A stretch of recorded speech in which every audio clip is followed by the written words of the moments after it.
Hola, muy buenas tardes. Vamos a dar inicio a la sesión Resistencia Antirretroviral, ¿dónde estamos hoy? En esta oportunidad tenemos el gusto de contar con la presencia del doctor Roger Paredes, que es jefe del Departamento de Enfermedades Infecciosas del Hospital Pujol, investigador principal del Grupo de Genómica Microbiana del Instituto de Investigación Iris Caixa de Barcelona. También es miembro del Grupo de Asesoramiento Clínico de la Plataforma Clínica Global para la OMS, para COVID, y parte del Comité Directivo de Estrategia de Resistencia a los Medicamentos de VIH de la Organización Mundial de la Salud, del Grupo de Directrices de Tratamiento de HIV y de la Iniciativa Europea de Laboratorio. Bueno, muy bien. Primero de todo, empezar dando las gracias al doctor Pedro Can. Doctor Pedro Can es una auténtica referencia para todos nosotros en el mundo entero, y esto está bien también que se diga de la gente que cuando venimos de fuera. Claramente lo es para ustedes, pero también para absolutamente nosotros. Doctor Pedro Can ha sido totalmente instrumental en el tratamiento en el desarrollo del tratamiento actual del VIH-Sida, y es una de las personas en las que los que venimos un poco detrás siempre nos queremos parecer. Luego seguir dando un disclaimer, primero de todo pedirles disculpas porque dejamos ir a Messi, ya no está en Barcelona, pero haremos todo lo posible para que vuelva. Y luego darme cuenta que los colores del simposio son los del San Lorenzo de Almagro, no sé si se han fijado. Y nada, son colores muy parecidos a los de Barcelona. Perfecto, pues empezaremos hablando, es un honor estar aquí con ustedes, hablando de resistencia viral. Tenemos que hacer test de resistencias, mi doctorado fue sobre resistencias, hicimos muchas cosas. ¿Qué tenemos que pensar cuando empezamos un tratamiento? Primero, es darse cuenta de por qué se desarrolla las resistencias, ¿no? Y en este gráfico que hicimos hace un tiempo,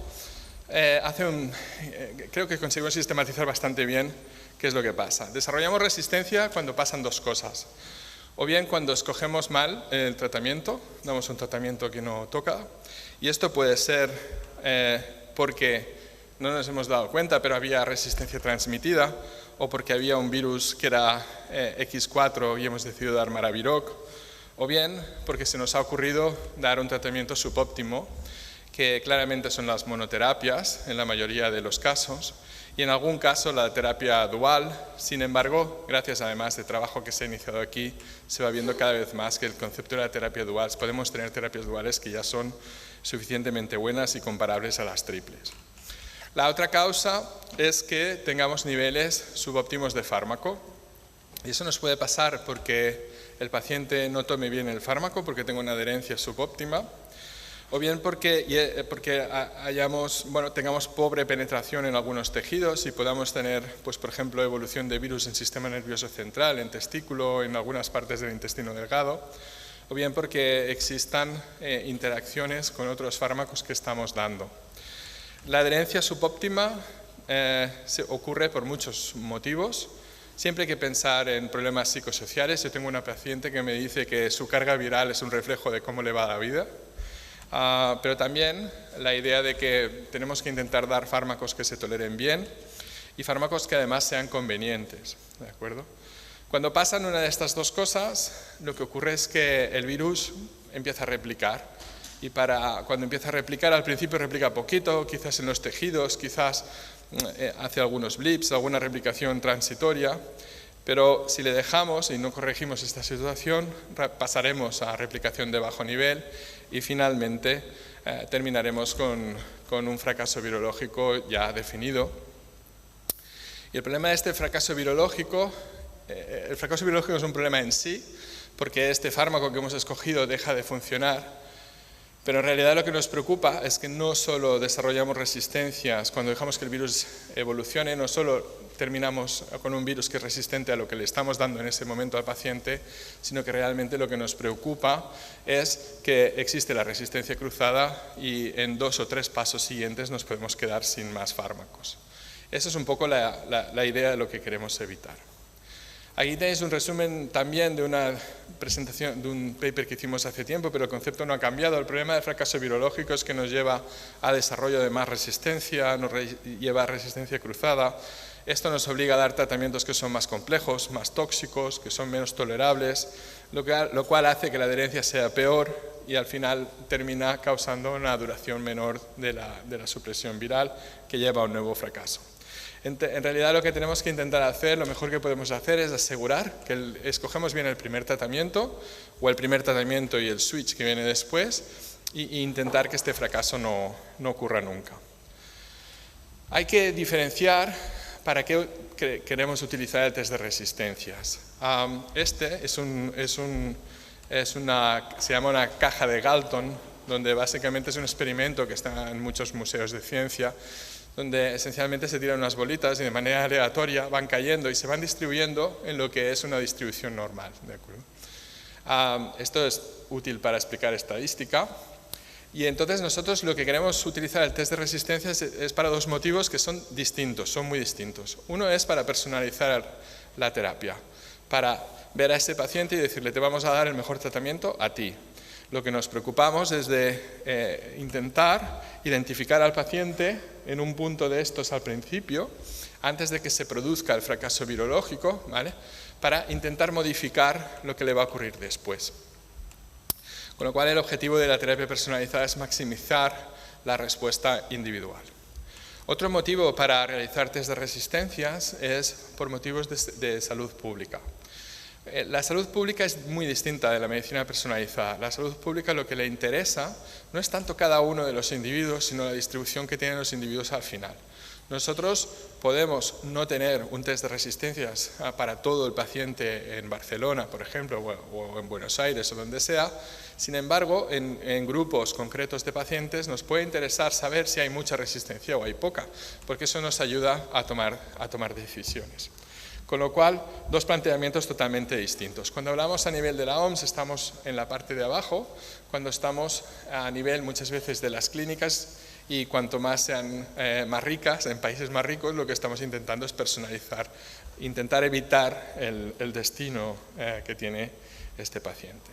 Sobre todo la vigilancia poblacional sirve para informar a los países de en qué momento se tienen que cambiar los tratamientos o se tienen que cambiar las estrategias, y gracias a esta vigilancia es la que, bueno, fue uno de los motivos que llevó a la OMS a decidir que se tenía que dar dolutegravir a todo el mundo, incluso sin test de resistencias, incluso sin carga viral, ¿vale? Porque sabíamos que era tanta la mejoría que sobrepasaba los posibles fracasos individuales que pudieran haber. Si acaso lo podemos discutir más adelante. Estamos en dos situaciones muy distintas en cuanto a la prevalencia de las resistencias. Una es resistencias en países de renta media o baja, donde se ha utilizado mucho los no análogos y realmente lo que tenemos son unos niveles muy elevados de resistencia a los no análogos al iniciar el tratamiento. Si nos planteamos empezar efavirenz o algún no análogo, pues tenemos que saber que entre un 10 y a veces un 30 y en algunas situaciones incluso más alto de los pacientes, pues pueden tener resistencias a este fármaco. En cambio, en países más ricos nos hemos ido quedando, casi no hablamos nunca de resistencias, en realidad en el manejo clínico, y nos hemos ido quedando en dos grupos. Un grupo que son los viejos rockeros, ¿vale? Los que empezaron al principio, tuvieron tratamientos secuenciales, etcétera, y desarrollaron muchas resistencias, pero bueno, se salvaron de la primera parte. Estos son los que siguen siendo muy difíciles de tratar. Y después tenemos el grupo de los adolescentes, porque todo el mundo sabe que la adolescencia es complicada, y durante esta época de la adolescencia, cuando el chaval o la chica pasa de estar bajo el control de los padres a tomar sus propias decisiones, pues muchas veces se generan muchas situaciones de rebeldía, de no querer tomar la medicación, etcétera, que conllevan a una carga de resistencias muy, muy elevada. Muy bien, ¿tenemos que hacer un test de resistencias o no? Entonces, vamos a ver qué dicen las fuentes oficiales, ¿no? ¿Qué dice el sistema? Pues el sistema dice que sí, ¿de acuerdo? La DHHS, por ejemplo, que la revisé hace poco, no ha cambiado mucho, recomiendan que en un paciente naïf se realice un test de resistencias. Primero, tan pronto este paciente entra en cuidado clínico, la primera vez que le vemos, ¿vale? Y eso es porque estas resistencias transmitidas con el tiempo se pueden ir perdiendo y entonces, aunque por lo que fuera, imaginaos que no queremos iniciar el tratamiento hasta mucho después, es importante tener el test de resistencias muy al principio, ¿de acuerdo? Porque esa resistencia transmitida, si la buscamos 6 meses después, pues quizás no la encontraremos porque está a niveles muy bajitos. Si no lo hacemos por el motivo que sea, sí que como mínimo tenemos que hacer un test de resistencias antes de empezar el tratamiento. ¿Qué tipo de test de resistencias? Genotípico, mucho mejor que el fenotípico. Y una cosa que es muy importante es que no debemos retrasar el inicio del tratamiento antirretroviral a la espera del test de resistencias. Y eso es porque, como veréis, en realidad hay poca resistencia transmitida, aunque hay matices en esta frase que acabo de decir, y tenemos tratamientos mucho mejores que hace unos años y podemos empezar, y cuando nos llega el test de resistencias podemos revisar el test de resistencias y si hace falta ajustar el tratamiento.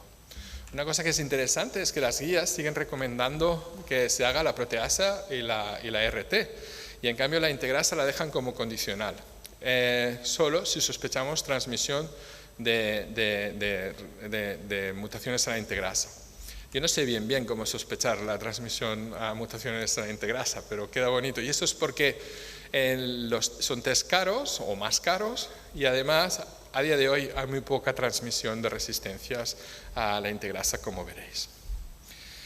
Lo que dice la DHHS este año es prácticamente lo mismo que decíamos en la IAS-USA en 2018, las cosas no se han modificado. Muy bien, una cosa que sí que se ha modificado es que cuando tenemos acceso a un test de resistencias, antes hacíamos un análisis de Sanger con una secuencia poblacional, pero se han ido desarrollando test nuevos que son más sensibles, el test del Ultra Deep Sequencing.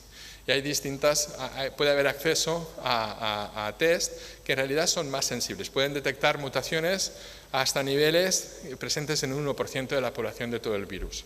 ¿Cuál es el punto de corte que tenemos que utilizar?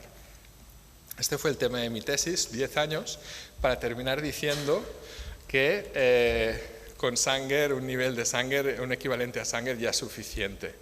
Entonces eso es lo que pasa con las tesis doctorales, nos fuimos muy profundo, cada vez buscábamos más profundo, pero este estudio, que yo creo que sigue siendo vigente, que publicamos en la HIV, lo que veis, lo que tenéis que ver aquí eran casos y controles en la cohorte PACER, en distintos centros en África, y lo que veíamos era qué capacidad teníamos de detectar mutaciones de resistencia a los no análogos si íbamos cada vez más profundo. Y luego analizamos qué ganábamos con todo esto. Y vimos, y lo hicimos por casos y controles. Los casos eran gente que desarrollaba fracaso virológico, que es lo que en realidad queremos. Lo que queremos es evitar fracasos virológicos. Y los controles era gente que no desarrollaba fracaso virológico. Pues como podéis ver aquí, si os fijáis en la izquierda, cuando íbamos bajando el nivel de sensibilidad, cada vez que bajábamos encontrábamos más mutaciones, ¿de acuerdo? Y hasta que llegábamos a 5% más o menos de profundidad, se acumulaban más mutaciones en el grupo de fracaso que en el grupo de no fracaso. Por debajo del 5% encontrábamos más mutaciones, pero estaban distribuidas igualmente en los dos grupos. Primer mensaje: no hace falta bajar por debajo del 5% en este contexto, ¿de acuerdo? Porque lo que añadimos, lo añadimos en todos los grupos, no nos ayuda a predecir. Pero una manera interesante de mirar los test diagnósticos es ver cuál es el valor predictivo positivo y el negativo. El valor predictivo negativo, que es esta línea de arriba, lo que nos dice es, si yo no encuentro resistencias, seguro que el paciente no fracasa, ¿vale? ¿Qué capacidad tengo yo de detectar que el paciente no fracasa si no encuentro resistencias? Pues el valor predictivo negativo de un test de resistencias es muy elevado siempre y no cambia con el punto de corte siendo más profundo. En cambio, el valor predictivo positivo, de hecho, cuando íbamos bajando, de hecho disminuía, ¿vale? No mejorábamos la capacidad del test, sino que empeoraba. ¿Empeoraba por qué? Porque detectábamos en conjunto, en un programa, veíamos que detectar más mutaciones, lo que terminaba pasando es que había pacientes en los que les encontrábamos mutaciones en los que no pasaba nada, ¿de acuerdo? Eso es un poco lo que pasa cuando hacemos los test de resistencias en PBMCs. A veces encontramos cosas que no necesariamente se asocian a un fracaso virológico. Por eso yo, y eso es muy debatido, y no digo que sea la verdad, en mi casa no hago test de resistencias en PBMCs prácticamente nunca, ¿de acuerdo? Porque no me aporta muchísima información. Encuentro mutaciones que no tengo una evidencia de que estén asociadas a test de resistencia, a fracaso virológico. Sin embargo, esto, insisto, es muy abierto. Hay compañeros que saben tanto o más que yo que sí que lo hacen y les parece que es una cosa buena, pero quizás lo podemos hablar después. Test de correceptor. Test de correceptor. Aquí tenéis también las recomendaciones. La verdad es que damos muy poco Maraviroc y en este caso se prioriza fenotipo respecto a genotipo, aunque si tenemos genotipo lo podemos utilizar. La OMS, las guías de la OMS desarrollaron también, presentaron este algoritmo, estamos con Pedro involucrados y mucha otra gente, un poco para saber en qué momento tenemos que cambiar el tratamiento. Deciros que este algoritmo de la OMS no incluye el test de resistencias, ¿de acuerdo? Hubo un momento en el que si se estaba planteando utilizar los no análogos, se consideraba que se podía utilizar el test de resistencias. A día de hoy, a escala global, lo que hay que hacer es pasar todo el mundo a dolutegravir cuanto antes y no complicarse. Bueno, pues las guías dicen que sí que lo tenemos que hacer, ¿de acuerdo? Pero ahora nos vamos al otro lado. Miramos, ahora me vuelvo, en vez de doctor Paredes, soy el gerente del Hospital Germans Trias y Pujol. Y digo, bueno, ¿cuánto tengo que pagar yo y qué me das a cambio? ¿Vale? O ministro, o lo que sea.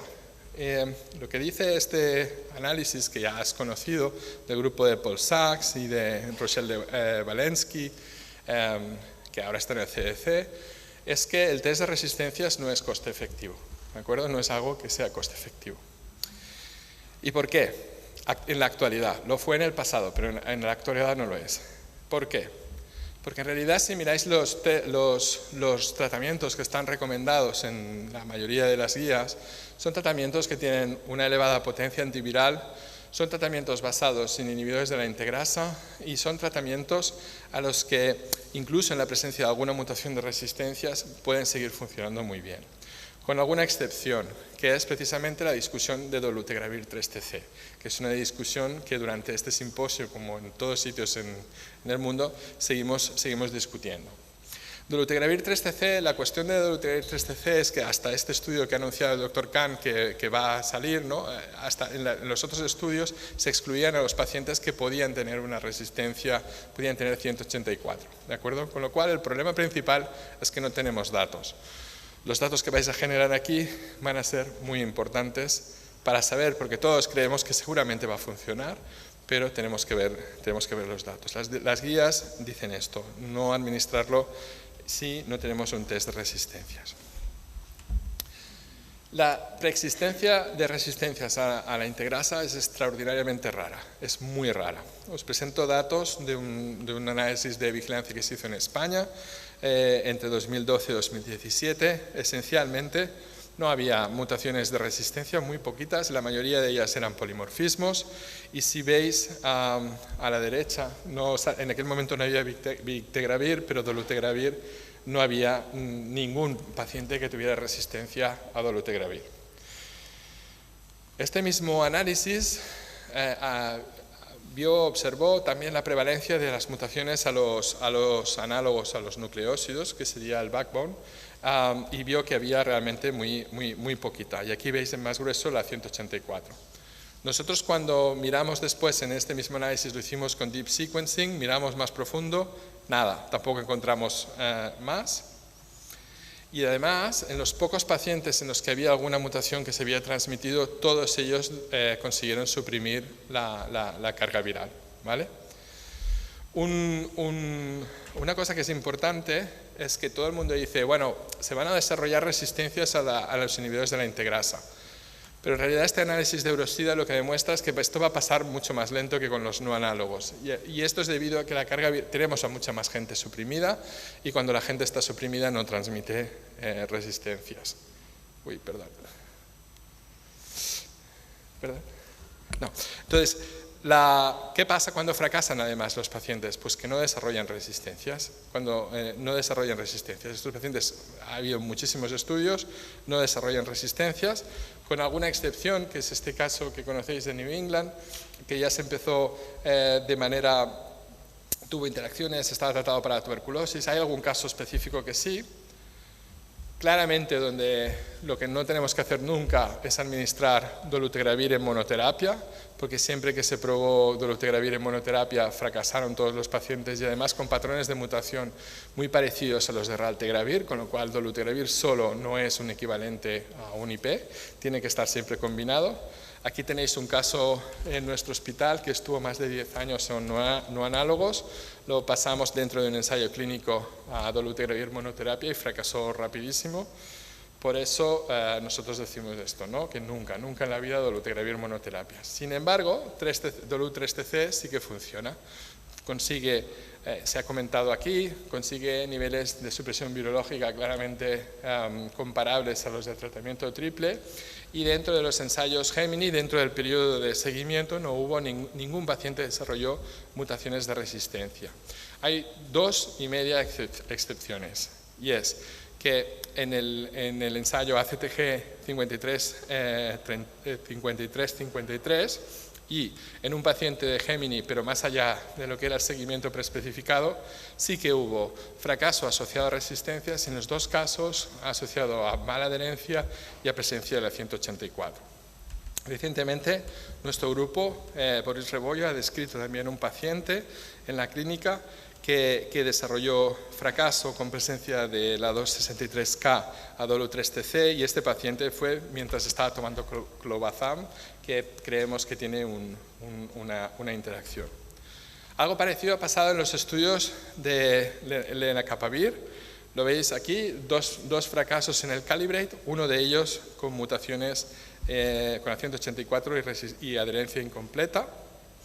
Los pocos casos de LATLAS y FLAIR que fracasaron, tuvieron menos de un 1%, fracasaron con resistencias, y en todos estos casos había habido, el factor más importante era que tuvieran mutaciones de resistencias a relpivirina. Entonces, ¿por qué nos preocupamos? Cuando administramos el inhibidor de la integrasa nos preocupamos del backbone, pero decir que la 184 es muy poco frecuente, como se ha comentado antes, es rarísima. En cambio, hay más resistencia a relpivirina aquí en Argentina, sobre todo en muchos sitios, como veis en estos datos de Argentina, y finalizo diciendo que hasta un 30% de gente que se infecta a pesar de estar tomando PrEP, pues podrían tener la 184. Todos estos datos se tienen que validar y la única cosa que nos indican es que tenemos que tener un poco más de precaución en estos pacientes. Así, en resumen, y es la última diapositiva porque me he alargado un poco, si estamos en un entorno donde tenemos dolutegravir o bictegravir disponible, básicamente nos preocupamos de la 184 y sobre todo nos preocupamos de la 184, y lo hacemos porque no tenemos datos. Cuando tengamos datos quizá nos dejamos de preocupar incluso de la 184, y sobre todo en gente que ha venido de exposición a la PrEP y si estamos considerando iniciar dolutegravir 3TC. Si no, ni eso es importante. Si estamos considerando cabotegravir relpivirina, pues nos tenemos que preocupar de la presencia de mutaciones a la relpivirina. Finalmente, empezar el tratamiento tan pronto como sea posible, pedir un test de resistencias. Es muy raro que encontremos resistencia clínicamente relevante. Esperar a los test de resistencias solo si empezamos dolutegravir 3TC o cabo-relpi. Si estamos con deep sequencing, no ir más abajo de 10-20%. Y tener un poco más de cuidado si el paciente viene de PrEP. Muchísimas gracias y disculpa que me alargue un poco.